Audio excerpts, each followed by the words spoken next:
নবীর নাম কি সবাই বলেন? জোরে বলেন, আরো জোরে বলেন, সবাই বলেন। আমাদের প্যারা নবী মুহাম্মদুর রাসূলুল্লাহ সাল্লাল্লাহু আলাইহি ওয়াসাল্লাম রহমতের নবী, মানবের নবী, দানবের নবী, বিশ্বের নবী, নবীদের নবী, সকল সৃষ্টির নবী। সকল বলো না, সকল সৃষ্টির নবী। আরবের বুকে যখন প্রতিমা পূজা, মূর্তি পূজা, পাথর পূজা, বৃক্ষ পূজা, মাটির স্তূপের পূজা, ওই সকল বহু বহু মাবুদের পূজা যখন চলছিল, সেই কঠিন মুহূর্তে আমাদের প্যারা নবী মুহাম্মদুর রাসূলুল্লাহ সাল্লাল্লাহু আলাইহি ওয়াসাল্লাম বিশ্ব শান্তির পয়গাম নিয়ে আসলেন। এক আল্লাহ ছাড়া আর কোনো উপাস্য জোরে বলো, জোরে বলো, জোরে বলো, জোরে বলো, জোরে বলো। আমার নবীর প্রথম শিক্ষা, আল্লাহ ছাড়া আর কোনো মাবুদ নাই। যখন আমার নবী সেই সত্যের আহ্বান আরবের বুকে রাখলেন, সারা আরবের বালিকণায় বিদ্রোহের আগুন চলে উঠল। আপন পর সবাই তার বিরুদ্ধে চলে আসলো, বিভিন্ন ধরনের ষড়যন্ত্র চলল সেই সত্যের আহ্বানকে স্তব্ধ করার জন্য। আমার নবী সেই সত্য থেকে এক বিন্দুও সরেননি। বলো না, বলো না, বলো না। কিন্তু বর্তমান সময়ে এক গুরু জন্মগ্রহণ করেছে, তারা বলে আল্লাহ নাই। আপনারা কি বলেন? আল্লাহ আছে, আল্লাহ আছে, আল্লাহ আছে, আল্লাহ আছে। হাত তুলে বলুন আল্লাহ আছে, আল্লাহ আছে, আল্লাহ আছে, আল্লাহ আছে। হাত নামান, হাত নামান। এক গুরু বলে আল্লাহ নাই, তাদেরকে বলা হয় নাস্তিক। তাদেরকে বলা হয়, তাদেরকে বলা হয়, তাদেরকে বলা হয় নাস্তিক। নাস্তিক শুধু এই যুগেই নয়, বরং আগেও নাস্তিকদের অস্তিত্ব ছিল। ছিল না, ছিল না, ছিল। তাদের বিশ্বাস ছিল আল্লাহ নাই। সুতরাং নবী করিম সাল্লাল্লাহু আলাইহি ওয়াসাল্লাম আল্লাহ আছেন সেই সঠিক এবং সত্যের ঘোষণা দিলেন আরবের বুকে।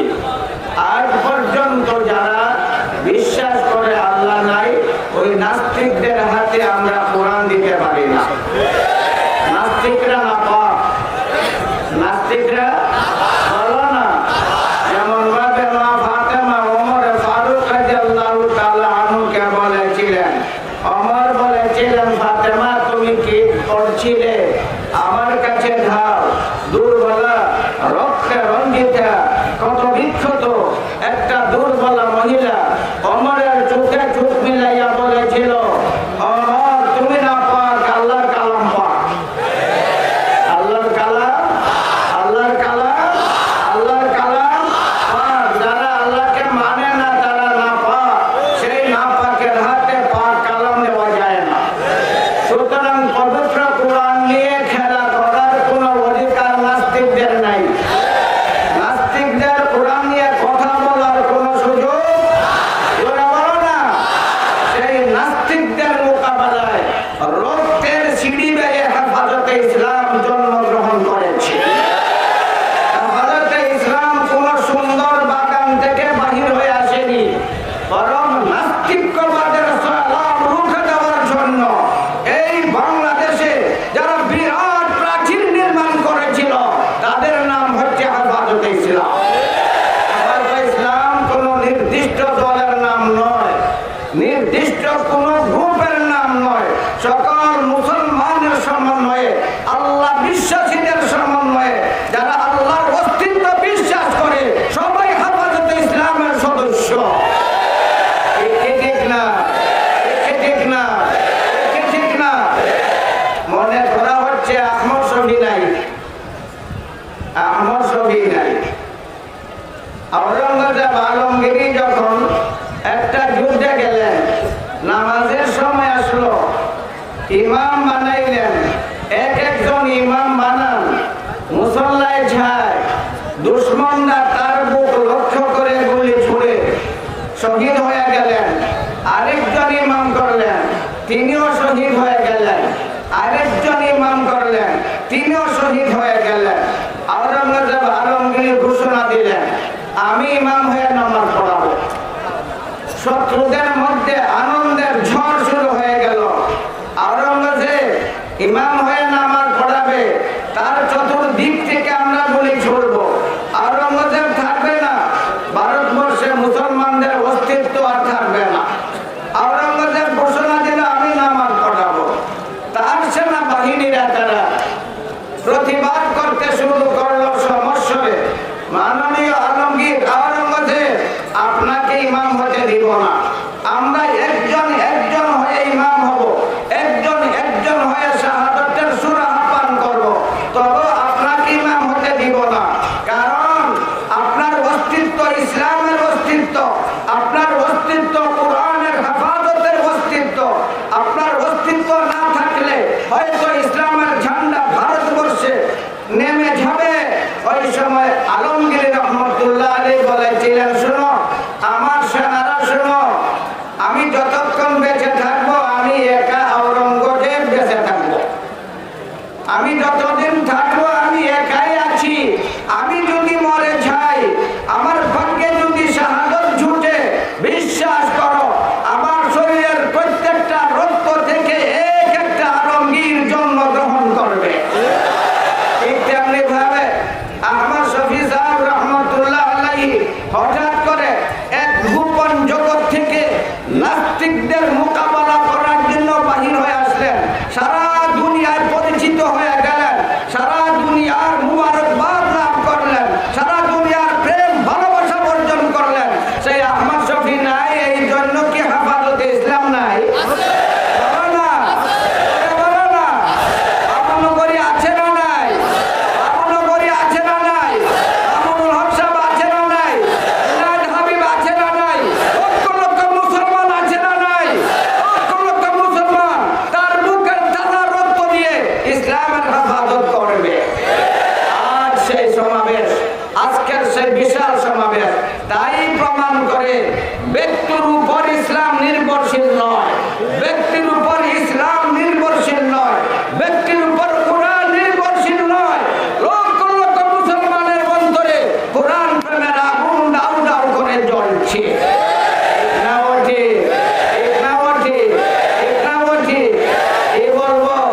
কি বলবো?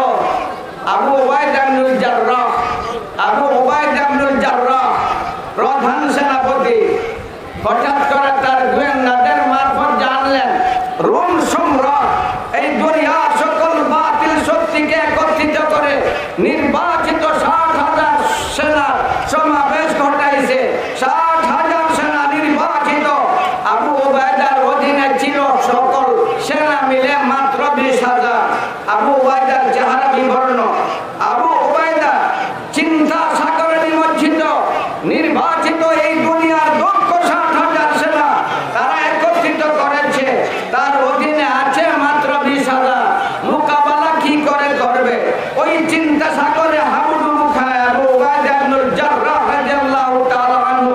তার চেহারা পরিবর্তিত, মুখ দিয়ে কথা ফুটছে না। সাধারণ সেনারা হতবাক, কি ঘটে গেল? আমাদের প্রধান সেনাপতি, তার মুখ দিয়ে কথা ফুটছে না, তার চেহারা মলিন হয়ে গেছে। তারাও ভাবতে পারেনি। একদিন সকল সেনাদেরকে নিয়ে বসছেন, ইমানের মধ্যে জোশ এসে গেছে। সাধারণ সেনাদের সামনে অদ্ভুত একটা প্রস্তাব রাখলেন, আমার সেনারা, আমার সেনারা, আমার 20,000 সেনা, আমি তোমাদের মধ্য থেকে একজন চাই, তোমাদের মধ্য থেকে একজন চাই 60,000 বাতিল সেনার মোকাবেলা করবে। সবাই হতবাক, অদ্ভুত ব্যাপার।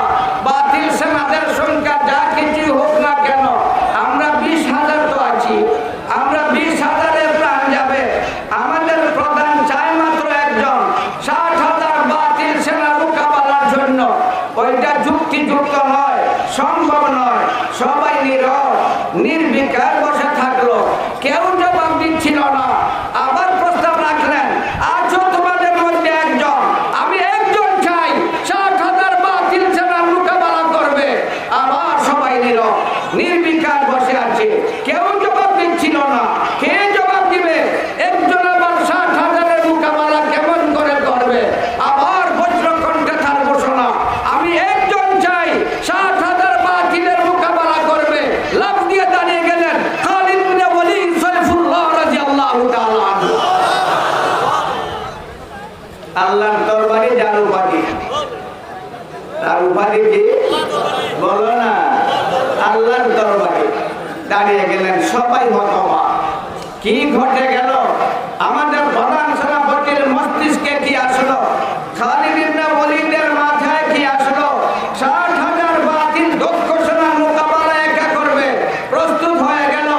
খালিদ ইবনে ওয়ালিদ রাদিয়াল্লাহু তাআলা আনহু হযরত আবু উবাইদা রাগ করে বসলেন। খালিদ ইবনে ওয়ালিদের প্রতি রাগ করে বসলেন, বলতে লাগলেন, খালিদ তুমি দেরি করলে কেন? বিলম্ব করলে কেন? আমার খুব বড় আশা ছিল, আমার প্রথম প্রস্তাবের সময় তুমি দাঁড়িয়ে যাবে। প্রথমবারে দাঁড়াইলে না, দ্বিতীয়বারে দাঁড়াইলে না, তৃতীয়বারে দাঁড়াইলে, এত দেরি করলে কেন? এই বলে আবু উবাইদা ইবনুল জাররাহ প্রধান সেনাপতি খালিদ ইবনে ওয়ালিদের প্রতি রাগ করে বসলেন। খালিদ উল্টা রাগ করে বসলেন আবু উবাইদা প্রধান সেনাপতির উপর। বলতে লাগলেন, আমাদের প্রধান সেনাপতি আবু উবাইদা, আমি ছিলাম প্রধান সেনাপতি, তুমি ছিলে আমার অধীনে সাধারণ একটা সেনা। তুমি সাধারণ ছিলে, তুমি আমাকে চিনো, আমাকে তুমি জানো। আমি খালিদ ইবনে ওয়ালিদ, আমার শরীরের প্রত্যেকটা অঙ্গ বাতিলের তরবারি আঘাতে ক্ষত বিক্ষত। এমন অংশ নাই আমার শরীরে যে অংশের মধ্যে বাতিলের তরবারির আঘাত নাই। তুমি জানো আমার তরবারি এই দুনিয়ার যে প্রান্তে গিয়েছে, বাতিল ধূলিসাৎ হয়ে গেছে, সত্যের পতাকা উড়ে গেছে। আমার খুব বড় আশা ছিল, প্রথমবারে তুমি আমার নাম নিয়ে প্রস্তাব করবে, তুমি দেরি করলে কেন? প্রথমবারের নাম নিলে না, দ্বিতীয়বারের নাম নিলে না, তৃতীয়বারের নাম নিলে না, এখন আমি স্বেচ্ছা দাঁড়িয়ে গেলাম। বিশ্বাস করো প্রধান সেনাপতি আবু উবাইদা, আল্লাহর কসম 60,000 বাতিল সেনার মোকাবেলা আমি একাই করব।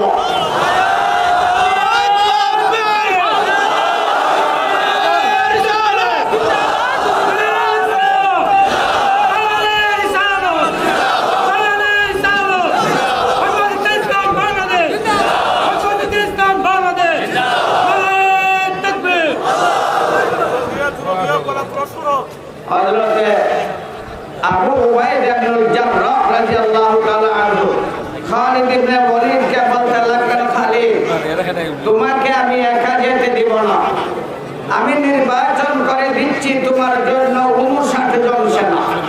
কতজন বলুন না? কতজন? 59 জন। খালিদকে নিয়ে কতজন? দুশমনের সংখ্যা কতজন? একজনের মোকাবেলায় কতজন? 1000। এখনো আমাদের যুক্তি পারে না, একজন মানুষ আবার 1000-এর মোকাবেলা করবে, ওইটাও সম্ভব নয়, আমাদের জ্ঞান মানে না। নির্বাচন করে দিলেন খালিদ ইবনে ওয়ালিদ তার নির্বাচিত 59 জন সেনাকে নিয়ে যুদ্ধের কৌশল অবলম্বন করার জন্য পরামর্শ মিটিংয়ে বসলেন।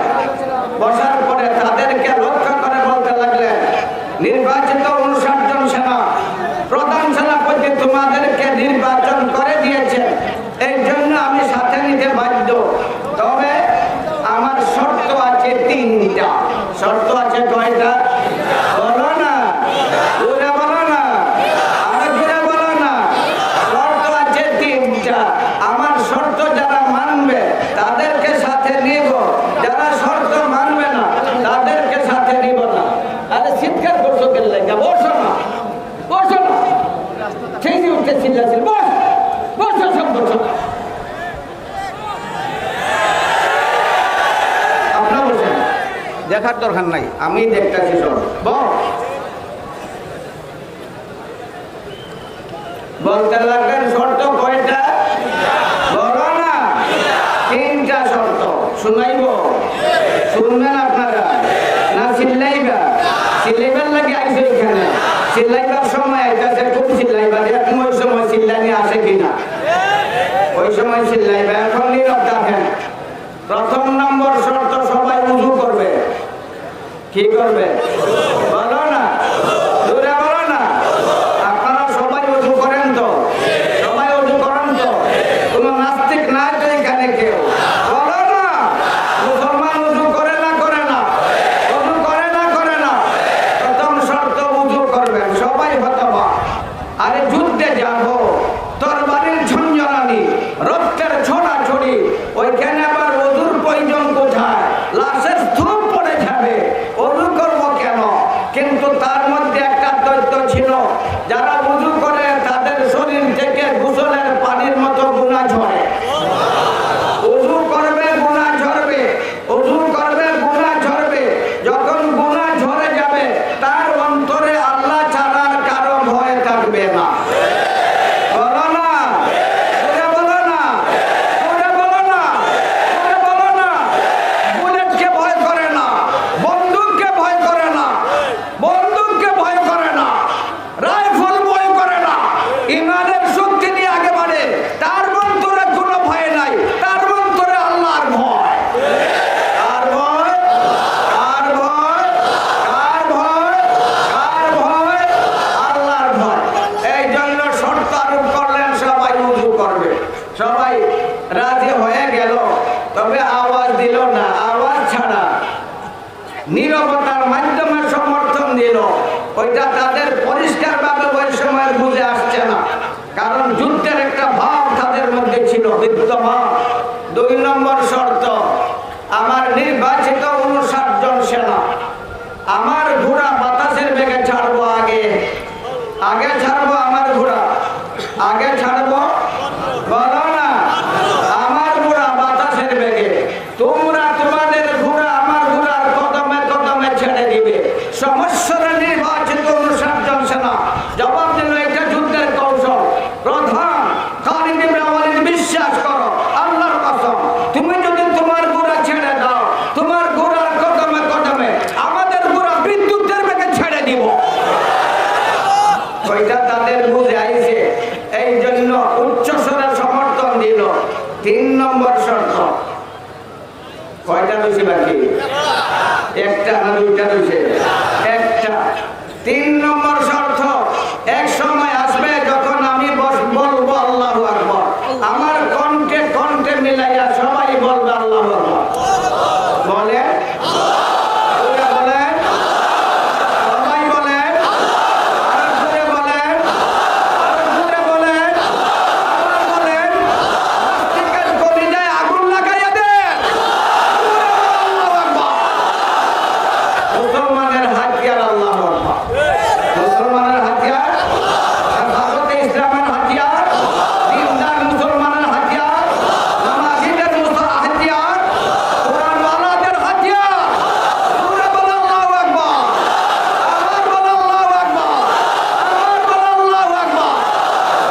শর্ত ঠিক হয়ে গেল সবাই মেনে নিলেন খালিদ ইবনে ওয়ালিদ তার ঘোড়া ছেড়ে দিলেন দীর্ঘ মরুভূমির রাস্তার উপর দিয়ে ঘোড়া ছেড়ে দিলেন সামনে 60,000 সেনা দক্ষ সেনা নির্বাচিত সেনা চিন্তা নাই ফিকির নাই ছাড়লেন ঘোড়া বিদ্যুতের বেগে ঘোড়া ধরছে তার ঘোড়ার কদমে কদমে 59টা ঘোড়া ধরছে দ্রুত গতিতে দৌড়ছে দ্রুত গতিতে দৌড়ছে যাদের ঘোড়া দিল্লার পানির দিয়ে দৌড়ে অভ্যস্ত যাদের ঘোড়া দৌড়েছে পানির উপর দিয়ে পানি বলো না পানি দশকে দশ দরিয়া বিনা ছুড়ে हमने আল্লামা ইকবাল তাই চিন্তিত করেছে দশকে দশ দরিয়া বিনা ছুড়ে हमने বখরে জুলুমাত পে ঘুরে দৌড়া দিয়ে हमने সাদ ইবনে আবি ওয়াক্কাসের নেতৃত্বে সলমান ফারসির বর্ণনায়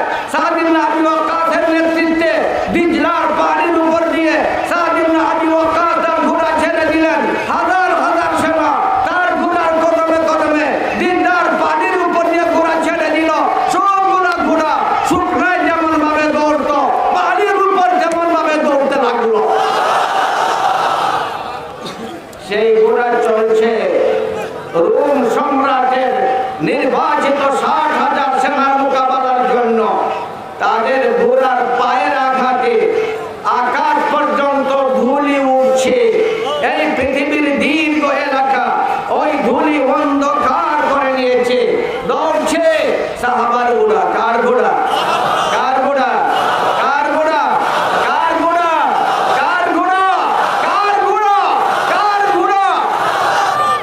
দৌড়ছে দৌড়ছে, সাহাবার ঘোড়া দৌড়ছে। যে ঘোড়ার প্রশংসা কোরআন শরীফও আছে, আমার নবীর সাহাবার ঘোড়ার প্রশংসা কোরআন শরীফও আছে না নাই? ওয়ালা আদিয়াতি যাবহা ওয়ালা আদিয়াতি যাবহা ফাল মুরিয়াতি কদহা ফাল মুগীরাতি সুবহা ফাআথরনা বিহি নাকা ফাওয়াসাতনা বিহি জামা। কার ঘোড়া? সাহাবার ঘোড়া। কার ঘোড়া? বলো না, কার ঘোড়া? কার ঘোড়া? সাহাবা কার? নবীর।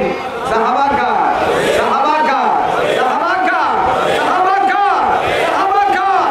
নবীর সাহাবা, যারা নবীকে চরম চোখ দ্বারা দেখার সৌভাগ্য লাভ করেছে, ঈমান গ্রহণ করেছে, ঈমানের উপর মৃত্যুবরণ করেছে, তাদেরকে বলা হয় সাহাবা। আর কেউ সাহাবা হতে পারে না। আর কেউ যদি বলে তারা সাহাবা, তারা মৃত্যু, তারা মৃত্যু, তারা মৃত্যু, তারা মৃত্যু। দৌড়ছে ঘোড়া, বিরাট এরিয়া, ধুলার আঘাতে, ধুলার দ্বারা অন্ধকার হয়ে গেছে। সেই যুগটা ছিল অনুমানের যুগ, যন্ত্রের যুগ ছিল না, দুর্ভিক্ষণ ছিল না, দুশ্মনের সংখ্যা অনুমান করার মতো কোন যন্ত্র আবিষ্কৃত ছিল না। ধুলার এরিয়া দিকে তারা দুশ্মনের সংখ্যা অনুমান করত। ধুলার এরিয়া, ধুলা দৌড়ছে বিদ্যুতের বেগে, ধুলা উপর ডানে বামে আগে পাশে অনেক দীর্ঘ এলাকা পর্যন্ত অন্ধকার করে দিয়েছে।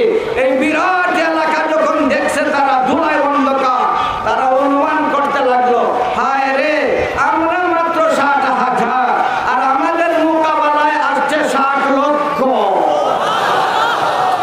কয় লক্ষ? কয় লক্ষ? কয় লক্ষ? কয় লক্ষ? কাছে চলে গেলেন, দুশ্মনের কাছে চলে গেলেন। যখন কাছে চলে গেছেন, ইমানি জোশ আসছে, আকাশ পাতাল কাঁপাইয়া